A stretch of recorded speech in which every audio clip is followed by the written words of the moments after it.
പഞ്ഞി പോലത്തെ പൂ പോലത്തെ ഇഡലി, അതും അരി ചേർക്കാതെ. ഒന്ന് നോക്കിയാലോ.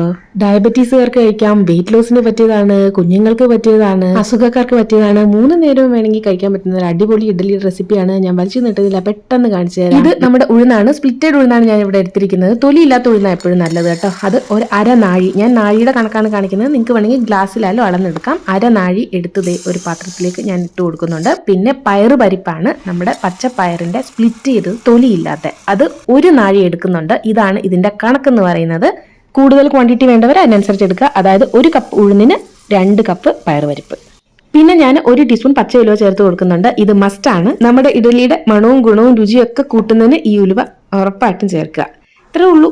ഇനി നന്നായിട്ടൊന്ന് കഴുകി സോക്ക് ചെയ്ത് വെക്കുക. 4-5 മണിക്കൂർ ഈ കൂട്ട് കുതിർത്ത് വെച്ചതിന് ശേഷം നമുക്ക് നന്നായി അരച്ചെടുക്കാം. സാധാരണ ഇഡ്ഡലി ദോശ മാവ് അരയ്ക്കുന്ന പോലെ തന്നെ അരച്ച് അടച്ച് ഇതൊന്ന് ഫെർമെന്റ് ചെയ്യാനായിട്ട് വെക്കാം. ഞാൻ രാത്രി മുഴുവനാണ് വെക്കുന്നത്. നിങ്ങൾക്ക് വേണമെങ്കിൽ രാവിലെ അരച്ചിട്ട് രാത്രിയിലത്തേക്ക് ഡിന്നറിന് വേണമെങ്കിലും ഉപയോഗിക്കാം. അപ്പോൾ അതേ ബ്രേക്ക്ഫാസ്റ്റിനായിട്ടാണ് ഞാൻ അരച്ച് വെച്ചത്. നമ്മുടെ മാവ് നല്ല സൂപ്പറായിട്ട് പൊങ്ങി വന്നിട്ടുണ്ട്. ഞാൻ ചോറ് കാര്യങ്ങളും ഒന്നും ചേർത്തിട്ടില്ല, അരിയുടെ ഒരു സംഭവം ചേർത്തിട്ടില്ല. വെറും പയറുപരിപ്പും ഉഴുന്നും ഉലുവയും മാത്രമേ ചേർത്തിട്ടുള്ളൂ.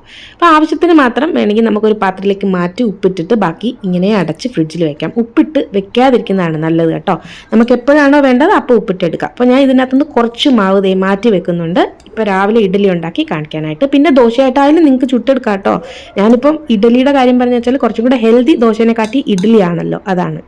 അപ്പോൾ അതേ സംഭവം കുറച്ച് ഉപ്പിട്ടിട്ട് ഞാൻ നമ്മുടെ ഇഡലി തട്ടിലേക്ക് കോരി ഒഴിക്കുന്നുണ്ട്. ഈ ഇഡ്ഡലി തട്ടിൽ നമ്മൾ എണ്ണയോ കാര്യങ്ങളോ ഒന്നും തടവി കൊടുക്കേണ്ട ആവശ്യമില്ല കേട്ടോ.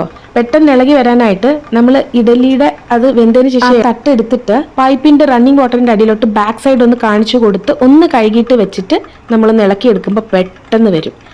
നമുക്കിപ്പോൾ ഒരു തുള്ളി പോലും എണ്ണയും ചേർക്കേണ്ട ആവശ്യം വരുന്നില്ല. സ്റ്റീംഡ് ആണ്, ഹെൽത്തി ആണ്. എന്തുകൊണ്ടും ഈ ഇഡ്ഡലി ഒരു സൂപ്പർ ഫുഡാണ്. കാരണം നമ്മൾ ലെന്റിൽസ് ആണല്ലോ മെയിൻ ചേർക്കുന്നത്. ഇഡ്ഡലി ഇടിയപ്പൊക്കെ ഉണ്ടാക്കുമ്പോൾ മുകളിലോട്ട് വെള്ളം കയറാതിരിക്കാൻ ആ തട്ടിന്റെ ഹോൾ ഉണ്ടല്ലോ, അത് മുകളിലോട്ട് വെക്കുമ്പോൾ ഓപ്പോസിറ്റ് ഡയറക്ഷനിലായിട്ട് വെച്ച് കൊടുത്താൽ അതിൽ നിന്ന് നമുക്ക് രക്ഷപ്പെടാം കേട്ടോ. 10 to 15 മിനിറ്റ്സ് കൊണ്ട് നമ്മുടെ ഇഡലി ആവിയേറി വെന്ത് കിട്ടിയിട്ടുണ്ട്. അരി അരയ്ക്കാത്ത ഇഡ്ഡലി ആണെന്ന് ഒരിക്കലും പറയില്ല.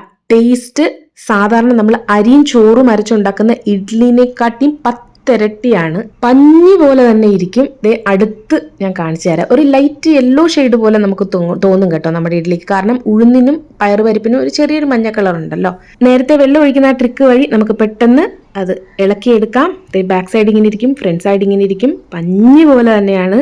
സൂപ്പർ ഹെൽത്തി ഫുഡാണ്. കാരണം നമ്മുടെ ഈ പയറും ഉഴുന്നും ഒക്കെ അസുഖം വരുമ്പോൾ പോലും റെക്കമെൻഡ് ചെയ്യുന്ന സംഭവങ്ങളാണ്. അപ്പോൾ അത് ദഹിക്കാനും എല്ലാം എളുപ്പമാണ്.